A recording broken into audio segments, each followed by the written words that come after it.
کوئی پوچھے یہ دور کس کا ہے، تم بتانا میرے حسین کا ہے۔ اللہ تبارک و تعالیٰ کے برگزیدہ بندوں کے ناموں میں وہ طاقت اور وہ قوت ہے کہ اگر سچے دل سے انسان نام لے لے تو اللہ تبارک و تعالیٰ ہمارے بگڑے کام بن جاتے ہیں۔ نام فاطمہ ایسا پیارا نام ہے کہ اس نام کی برکت سے انسان تمام بے حیائیوں سے بچ جاتا ہے۔ پیارے برادران اسلام، جب بات آ گئی نام فاطمہ کی برکت آپ کو بتاتا ہوں، انشاءاللہ آپ کی طبیعت خوش ہو جائے گی۔ ایک جج ہے، جج بہت بڑا جج، چھوٹا موٹا جج نہیں۔ اس جج کی بیٹی کا نام تھا فاطمہ۔ اس کے پاس ایک نوکر تھا جس کا نام تھا مبارک۔ کم سے کم اس مبارک شخص نے 15 سال اس جج کے یہاں نوکری کی۔ جج کی بیٹی جوان تھی، مبارک بھی جوان تھا۔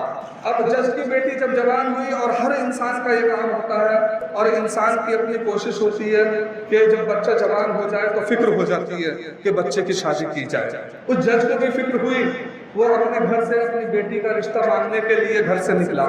جب شام میں واپس آیا تو بیٹی نے پوچھا کہ والد محترم کہاں گئے تھے؟ تو کہا بیٹا اب تم جوان ہو گئی ہو، تمہارے رشتے کے لیے باہر دے گیا تھا، اور تم جانتے ہو کہ میں ایک جج ہوں، تو جج کے حیثیت سے، جج کے اعتبار سے مجھے داماد بھی ایسا چاہیے کہ میرے لیول کا ہو۔ تو بیٹی نے کہا کہ ابا جان آپ یہ غلط کر رہے ہیں، اگر آپ کو رشتہ میرا دیکھنا ہی ہے تو مسجد میں جا کر دیکھیے۔ باپ نے کہا کہ بیٹی مسجد میں کہاں رشتے ملیں گے، لیکن جب بیٹی نے ضد کیا تو آخر میں بیٹی سے کہنے لگے کہ اے بیٹی، میں تمہارے رشتے کے لیے تمہارے کہنے کے مطابق مسجد میں گیا تو تھا، لیکن میں نے ظہر پڑھی، عصر پڑھی، مغرب پڑھی، عشاء پڑھی، لیکن کوئی ایسا رشتہ نہیں ملا جو تمہارے لیے ہو۔ کوئی ایسے جوان بچے ملے لیکن کسی کی شادیاں ہو گئی ہیں، تو کوئی ایسے بچے ملے جو مجھے پسند نہیں ہیں۔ جب یہ بات بیٹی نے سنی تو بیٹی کہنے لگی میرا رشتہ آپ اپنے گھر میں ہی کیوں نہیں دیکھتے؟ اب باپ کہنے لگا کہ بیٹی یہ کیسی بات کر رہے ہو، گھر میں کیسا رشتہ، ہمارا تو کوئی بھائی بھی نہیں ہے کہ کسی بھائی کے لڑکے کو دیکھ لیں، یا کسی طریقے سے پھوپھا چاچا کسی کے لڑکے کو دیکھ کر تمہارا رشتہ طے کر دیں۔ ایک ہی نوکر ہے مبارک جس کا نام ہے، اور وہ بھی نوکر ہے، وہ بھی غلام ہے۔ تو بیٹی کہنے لگی کہ حضور ابا جان یہ تو بتائیے کہ مبارک میں کمی کیا ہے؟ تو کہنے لگے کہ کمی کچھ نہیں، لیکن وہ نوکر ہے، وہ غلام ہے، اور ہم آزاد ہیں، یہ تمہارا رشتہ ہو نہیں سکتا۔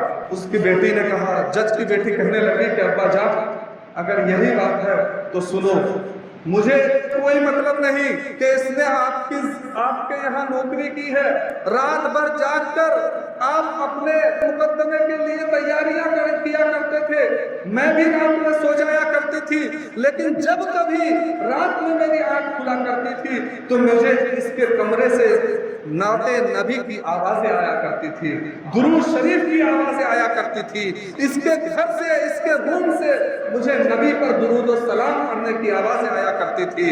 اسی لیے مجھے اس کی یہ ادا پسند ہے کہ یہ نبی کا عاشق ہے، اور جب نبی کا عاشق ہے تو پھر اس کے پاس دنیا کی یا کسی بھی چیز کی دولت کی کوئی کمی نہیں، اگر میں شادی کروں گی تو اسی سے کروں گی۔ تو باپ پریشان ہو گیا، آخر تھک ہار کر کے اپنی بیٹی کے کہنے پر اس نے مبارک حسین سے رشتہ کر دیا۔ شادی ہونے کے بعد اس جج کی بیٹی کو لے کر اپنے گھر چلے گئے، اور جانے کے بعد جب رات ہوئی تو عشاء کی اذان ہوئی۔ تو ہر انسان کو معلوم ہے کہ شادی کی پہلی رات پیار و محبت کی باتیں ہوتی ہیں، لیکن عشاء کی جیسے ہی اذان ہوئی تو وہ مسجد چلے گئے۔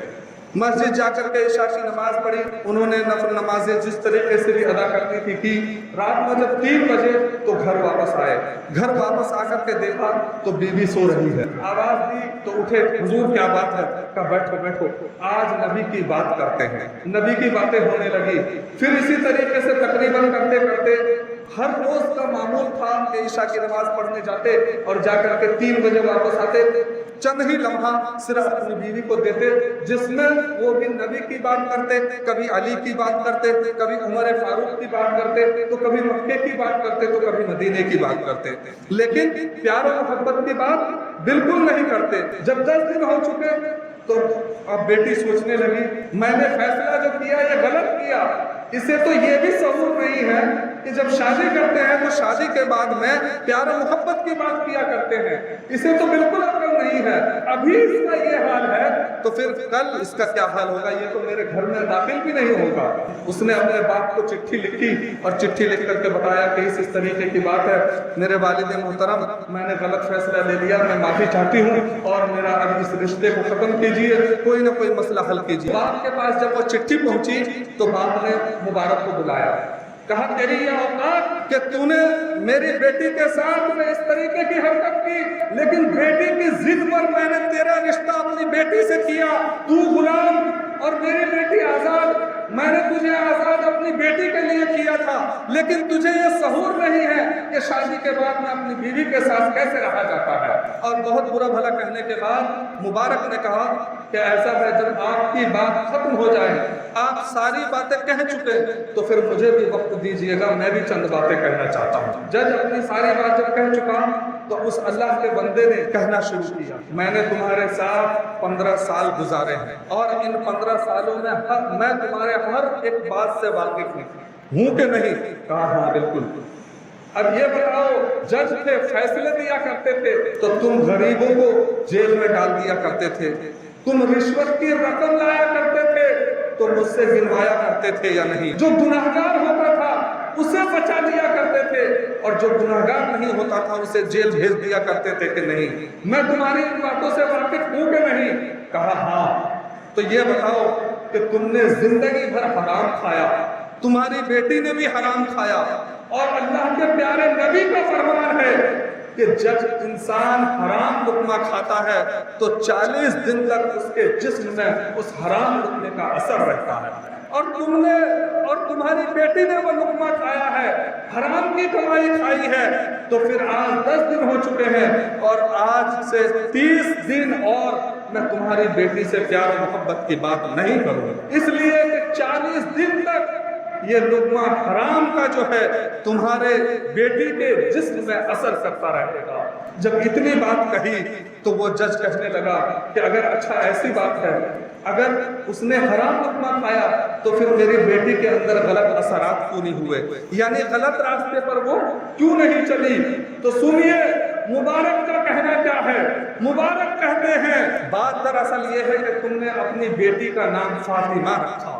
اگر کہیں غلطی سے تم نے اپنی بیٹی کا نام کوئی اور رکھ دیا ہوتا کہ ایسا پھول کھلاتی کہ تم کہیں وہ دکھانے کے قابل نہ ہوتے. یہ نام فاطمہ کی برکت ہے جو تمہاری بیٹی کسی غلط راستے پر نہیں چلی. تو پیارے برادران اسلام، ہم اپنے بچوں کے نام بھی رکھتے ہیں تو آج فلمی اسٹائل میں رکھتے ہیں، فلموں کو ہیرو ہیروئن کے نام دیکھ کر اپنے بچوں کے نام رکھتے ہیں. پیارے برادران اسلام، نام فاطمہ جس نام کے ساتھ جڑ جائے وہ برکت والا نام ہوتا ہے، اس کی زندگی میں انقلاب آ جاتا ہے، تمام برائیوں سے بچ جاتا ہے. اللہ تبارک و تعالیٰ سے دعا کرتے ہیں کہ اللہ تبارک و تعالیٰ ہم تمام امت مسلمہ کو اپنے بچوں کے نام فاطمہ الزہرا کی نسبت سے رکھنے کی توفیق عطا فرمائے. اللہ تبارک و تعالیٰ سے دعا ہے کہ اللہ تعالیٰ تمام امت مسلمہ کو پکا سچا نمازی بنائے. آمین وآخر دعوانا ان الحمدللہ رب العالمین. پڑھیے استغفر اللہ ربی من کل ذنب واتوب الیہ. لا الہ الا اللہ محمد رسول اللہ صلی اللہ علیہ وسلم.